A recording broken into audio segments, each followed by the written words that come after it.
Now will focus on four major tags जो बहुत ज़्यादा नेसेसरी हैं। इनके अराउंड कुछ क्वेश्चंस भी हैं, वो भी हम एड्रेस करेंगे अभी। और मतलब questions in the sense not your questions, एक जेनरिक क्वेश्चंस आते हैं कुछ। सबसे पहले हम डॉक टाइप से यूज़ करते हैं, डॉक टाइप से स्टार्ट करते हैं, सॉरी। तो डॉक टाइप क्या होता है? Doc type is document type to tell your browser what type of application you are using. अच्छा, one more thing guys, HTML is non case sensitive, यानी कि आप हेडर लिखो,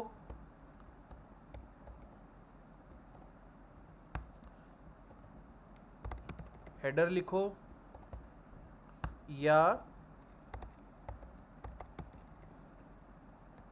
ऐसे हेडर लिखो, फ़र्क नहीं पड़ेगा, तीनों एक ही चीज़ की तरह रेंडर होंगे। नॉन केस सेंसिटिव है आपकी HTML, this is highly important, but again there is a caveat to it. This is the most preferred and highly recommended way to write HTML, जो मैंने अभी कमेंट आउट किया है।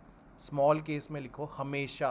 क्यों? क्योंकि आगे जाके रिएक्ट, जावास्क्रिप्ट में एंगुलर लाइब्रेरीज, रिएक्ट लाइब्रेरीज, ये टेम्पलेटिंग इंजन्स प्रोवाइड करते हैं। टेम्पलेटिंग इंजन्स क्या होते हैं? जो जावास्क्रिप्ट के थ्रू HTML रेंडर करते हैं। उन टेम्पलेटिंग इंजन्स में कस्टम एट्रीब्यूट्स, कस्टम टैग्स होते हैं, कस्टम HTML टैग्स होते हैं। ठीक है, लाइक अगर हम एग्जांपल स्वेल्ट की बात करें, तो स्वेल्ट में या रिएक्ट की बात करें, you can write like this, my app, this is a custom HTML tag, there is no specific definition of this tag, लेकिन रिएक्ट में ये यूज़ होता है।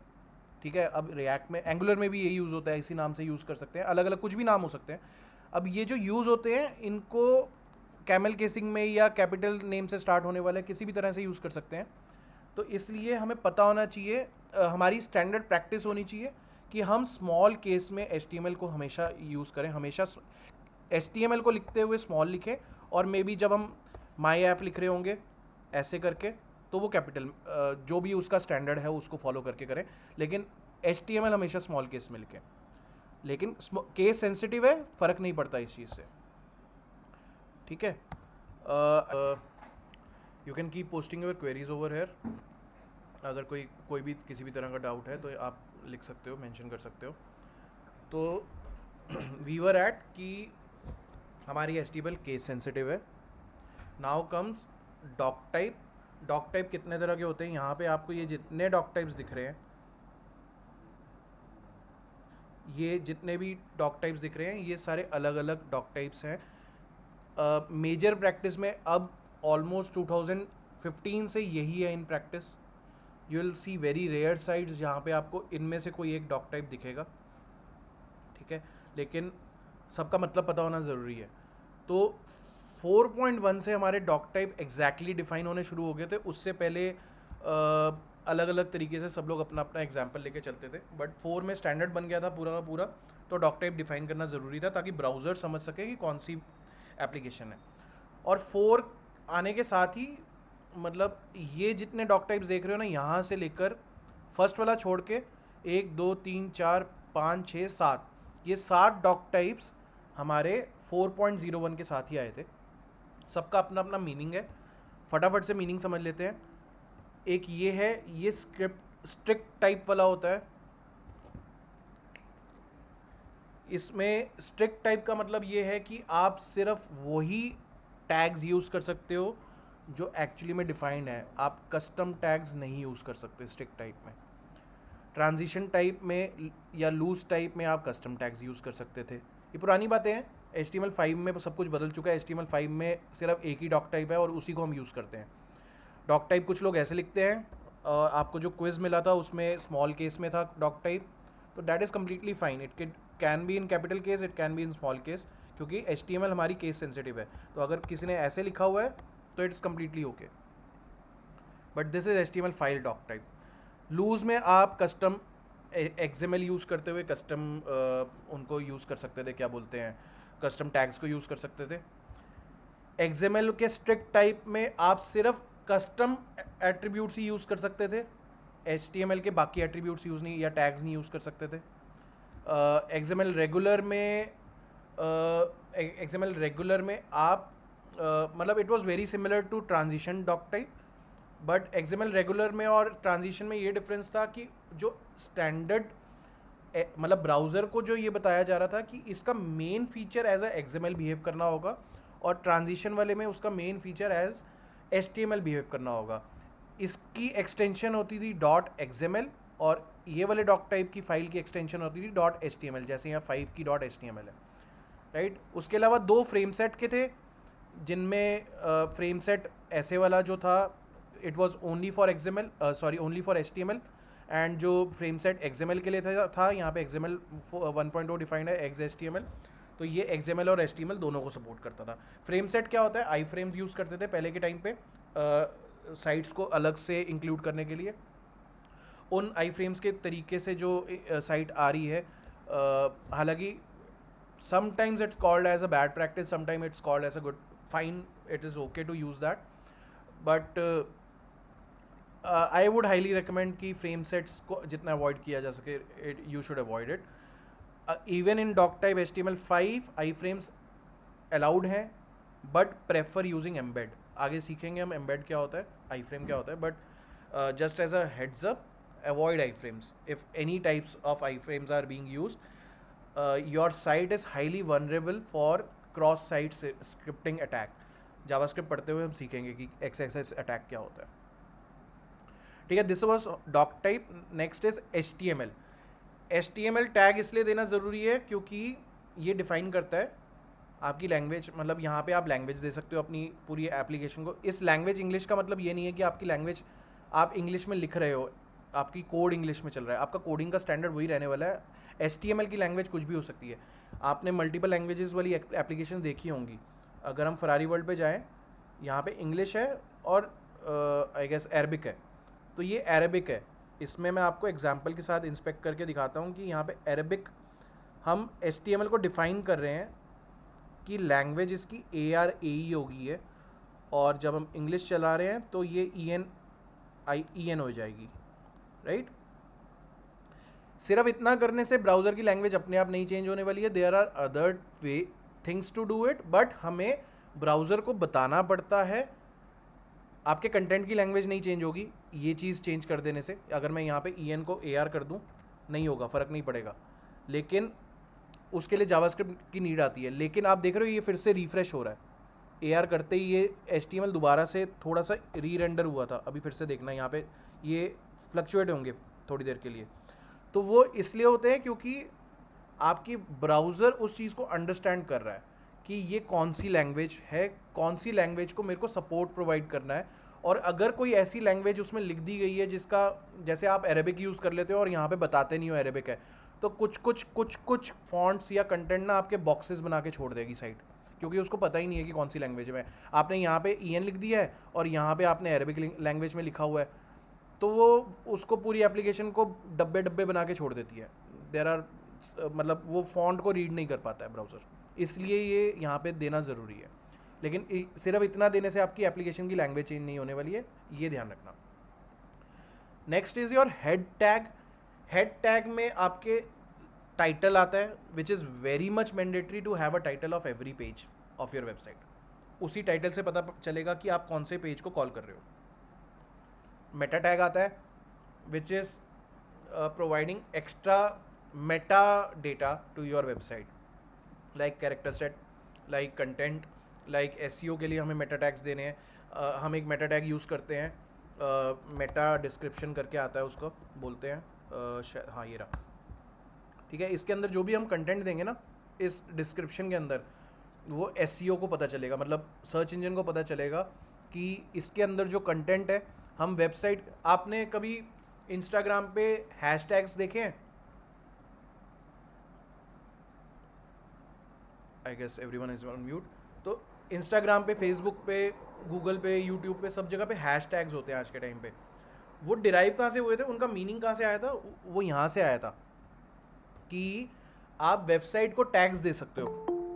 आप अपनी वेबसाइट को अलग अलग तरह के टैग्स दे सकते हो जिससे वो ईजिली सर्चेबल हो जाए। जैसे आपकी वेबसाइट अगर ई-कॉमर्स वेबसाइट है तो यहाँ पे कंटेंट में लिख दो ई-कॉमर्स, तो जब भी वेबसाइट आप गूगल पे सर्च होगा ई कॉमर्स, तो अगर आपकी साइट के रैंकिंग हाई है तो हाई चांसेस कि आपकी साइट सिर्फ ई कॉमर्स सर्च करने से टॉप पे आ जाए।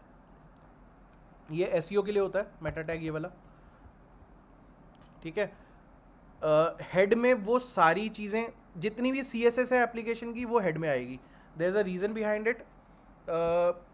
हम चाहते हैं कि हमारा कंटेंट जब रेंडर हो रहा है, HTML जब रेंडर हो रहा है तो ब्यूटीफाइड हो, वो गंदा ना दिखे, रेंडर होने के बाद कोई जर्क ना आए उसमें, तो वो अच्छा दिखे। इसलिए हम कोशिश करते हैं कि हमारी CSS पहले ही लोड हो जाए। तो जब हमने एक कंसेप्ट समझा था ना कि सर्वर पे रिक्वेस्ट जाती है क्लाइंट से, ब्राउज़र रिक्वेस्ट मारता है जब भी हम एक डोमेन नेम एंटर करते हैं, तो सबसे पहले रिक्वेस्ट जाती है आपकी index.html को, सबसे पहले index.html आ जाता है, फिर index.html फर्दर रिक्वेस्ट मारता है आपकी।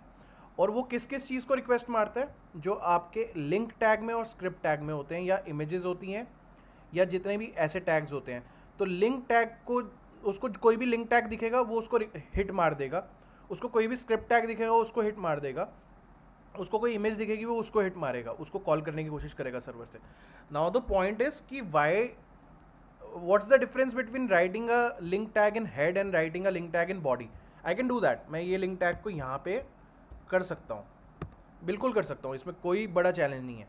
लेकिन होगा क्या, यहाँ पे करने से, या पहले आपका HTML रेंडर होना शुरू हो जाएगा और इसका रिस्पॉन्स आने में टाइम लगेगा ना, सर्वर से आ रही है हमारी फाइल, तो हो सकता है 2-3 सेकंड ले ले, 1 सेकंड भी ले सकते हैं, माइक्रो सेकंड्स का खेल होता है वैसे तो, बट लेट्स एज्यूम 5 सेकंड ले रहा है, तो 5 सेकंड में ये सारा सेक्शन तो आपका रेंडर हो चुका है। फिर 5 सेकंड बाद CSS आई, आपको एक जर्क दिखा। लेकिन उन 5 सेकंड्स में, इसलिए हम कोशिश करते हैं HTML हमारी यहीं रहे, CSS हमारी हेड में रहे, इसलिए हमारी कोशिश रहती है कि CSS हम पहले कॉल कर लें। तो जो चीज़ भी हेड में कॉल हो रही है वो बॉडी के रेंडरिंग होने से पहले कॉल हो जाएगी, ठीक है। कोई भी चीज़, चाहे यहाँ पे स्क्रिप्ट टैग है, चाहे यहाँ पे लिंक टैग है, वो पहले कॉल होगी before your body starts rendering. All the calls will go to your server in from head tag. तो हेड का नेसेसरी होना इसलिए ज़रूरी है कि आपको प्री डिफाइंड कॉल्स की अगर ज़रूरत है, जो आपके सर्वर से रिक्वेस्ट करिए फाइल्स की, डेटा की नहीं, फाइल्स की। There are ways in JavaScript जहाँ से आप डेटा फेच करते हो सर्वर से, डेटाबेस से डेटा मंगाते हो, रेंडर करते हो और वो फेच करते हो। That is all together a different idea, उसका हेड से कोई लेना देना नहीं है। लेकिन हेड टैग में आपकी वो फाइल्स मेंशन होंगी जो आपको आपकी एप्लीकेशन के रेंडर होने से पहले चाहिए। ओके, सेकेंड थिंग, हम क्या करते थे, jQuery का नाम आप सबने सुना होगा। तो jQuery में हमारी जो एप्लीकेशंस बनती थी, jQuery में कई बार ऐसा होता था कि जावास्क्रिप्ट में वो बग दे देता था। अगर हम jQuery लास्ट में कॉल करते थे, ऊपर नीचे हो जाती थी, हमारी स्क्रिप्ट फाइल अलग पहले कॉल हो रही है और जावास्क्रिप्ट jQuery फाइल बाद में कॉल हो रही है, और वो मिनीफाइड है, वो टाइम भी लेती है, वो बहुत बड़ी लाइब्रेरी है, हमारी जावास्क्रिप्ट छोटी सी है। तो होता क्या था, ब्राउज़र एरर दे देता था, dollar is not defined. Dollar jQuery को बोलते हैं, डॉलर एक कीवर्ड है jQuery में स्टोर करके रखा हुआ है, उससे हम जावास्क्रिप्ट को और फंक्शनल बना लेते हैं लाइब्रेरी, jQuery लाइब्रेरी से। तो इसलिए हम क्या करते थे, jQuery को भी हेड में डाल देते थे, ताकि एप्लीकेशन रेंडर होने से पहले आपकी jQuery फाइल की रिक्वेस्ट चली जाए, ताकि जब तक रिस्पॉन्स आए, जब तक आप कोई उस पर एक्शन लेने लगो, तब तक आपकी jQuery लोड हो चुकी हो, ताकि वो आपको एरर्स ना दे, ठीक है। आपकी स्क्रिप्ट टैग्स हमेशा बॉडी के एंड होने से पहले इसलिए होते हैं ताकि आपका फंक्शनैलिटी आप तभी करोगे जब आपको वेबसाइट दिखने लग गई है, राइट। आपके पास ऑप्शन ही नहीं है किसी बटन को क्लिक करने का जब तक आपको बटन दिख नहीं रहा है। तो इसलिए हम स्क्रिप्ट टैग बाद में कॉल करते हैं, ताकि आपकी परफॉर्मेंस बढ़ सके एप्लीकेशन की। सारी फाइल्स अगर आप हेड में ही कॉल कर लोगे तो आपका बॉडी रेंडर होने ही लेट स्टार्ट होगी, ठीक है। अगर यहाँ पे आपकी 40-50 फाइल्स आप कॉल कर लोगे तो आपकी बॉडी को वो 25-30 सेकंड्स एक्स्ट्रा लगेंगे जो आप बाद में कर सकते थे, ठीक है। This is all about head tag, कि हेड में वो फाइल्स जानी चाहिए। हेड इसलिए इंपॉर्टेंट है कि अगर आपको इनिशियल कॉल्स कुछ करनी है, कुछ फाइल्स को टाइटल देना है, मेटा टैग्स देने हैं, उसके लिए हेड इंपॉर्टेंट है। बॉडी इसलिए इंपॉर्टेंट है कि that defines your body of your HTML। HTML के अंदर कुछ भी जाएगा, कोई भी टैग जाएगा, HTML5 वाले या पुराने HTML 4.1 वाले टेबल्स जितने भी जाते थे सब बॉडी के अंदर जाते थे। बॉडी का मतलब ये है कि इसके बाहर मेरा कोई चीज़ नहीं है। बॉडी का मतलब है कि जितना भी HTML है हमारा वो इस बॉडी के अंदर ही आने वाला है। फॉर एग्जांपल ह्यूमन एनाटॉमी से अगर दोबारा से कंपेयर करें, मैंने यहाँ पे देखिए ये सारी स्क्रिप्ट फाइल्स जो हैं ये बॉडी ओपन होने के बाद कॉल हो रखी हैं, बॉडी के अंदर कॉल्ड है। आई फ्रेम अलग है, आई फ्रेम एक अलग ही कंसेप्ट होता है, इसको अब अभी के लिए इग्नोर ही कर दो। लेकिन हेड के अंदर बहुत सारी चीज़ें कॉल हो रखी हैं। मेटा टैग्स डिफाइंड है, SEO लगा हुआ है इसमें, कुछ इनलाइन स्टाइल्स लगे हुए हैं, ठीक है, कुछ टाइटल लगा हुआ है इसका। ये देखो ये डिस्क्रिप्शन दी हुई है, ये आपकी डिस्क्रिप्शन, आपको ये जो डिस्क्रिप्शन दिख रही है ये गूगल सर्च इंजन के काम आती है, ठीक है। लेकिन बॉडी के अंदर वो सारी चीज़ें चली जाती हैं जो एक्चुअली में आपको दिखने वाली हैं। किसी भी तरह का टैग जो आपको रेंडर होके दिखने वाला है that will come under body. Alright, now there was some questions, I mean there was some procedures which people use to follow. वो क्या करते थे, HTML हेड बॉडी लिखते ही नहीं थे, ये लिखते ही नहीं थे। वो क्या करते थे, सीधा HTML लिखा, डॉक टाइप डिफाइन नहीं किया, यहाँ पे सीधा हेडर स्टार्ट कर दिया, which is completely okay, this can be done. अगर मैं इसको कमेंट आउट कर देता हूँ सारे के सारे को जस्ट टू शो यू, और यहाँ पे हेडर में मैं HTML भी नहीं दे रहा हूँ, ठीक है, मैं सिर्फ एक डॉक टाइप दे के चल रहा हूँ। और यहाँ पे हेडर में दिस इज़ माई हेडर,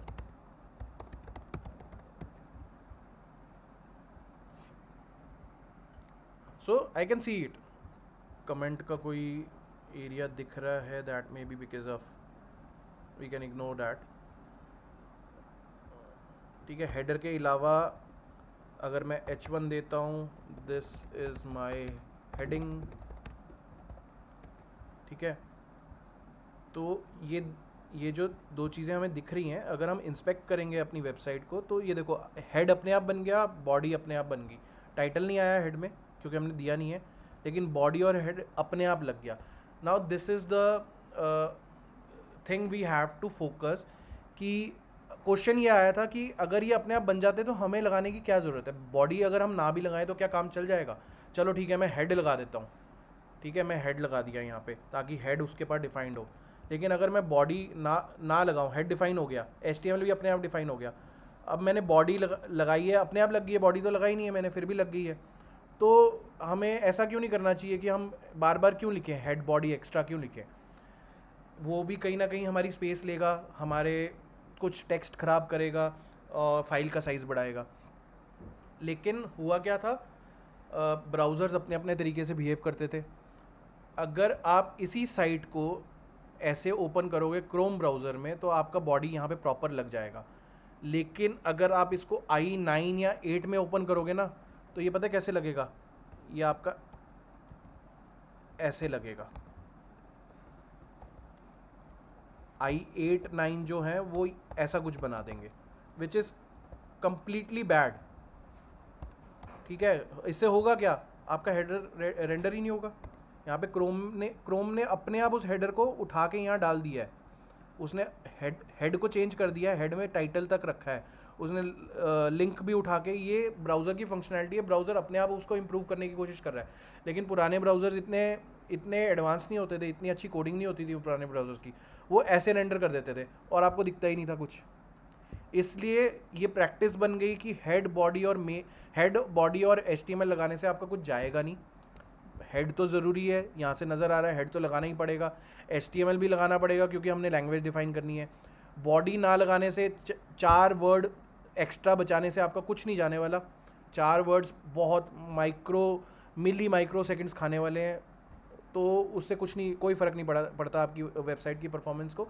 इसलिए स्टैंडर्ड प्रैक्टिस बन गई कि इसको हमेशा लगाते जाओ, ठीक है। इसलिए हमेशा हमें HTML ओपन करना है, उसके अंदर हेड डालना है, हेड क्लोज करना है, बॉडी डालना है, बॉडी क्लोज करनी है। कभी भी आपको एप्लीकेशन स्टार्ट करनी है, वैसे हमारे पास एमेट आता है एक, मैं एमेट भी दिखाऊंगा आगे जाके क्या होता है।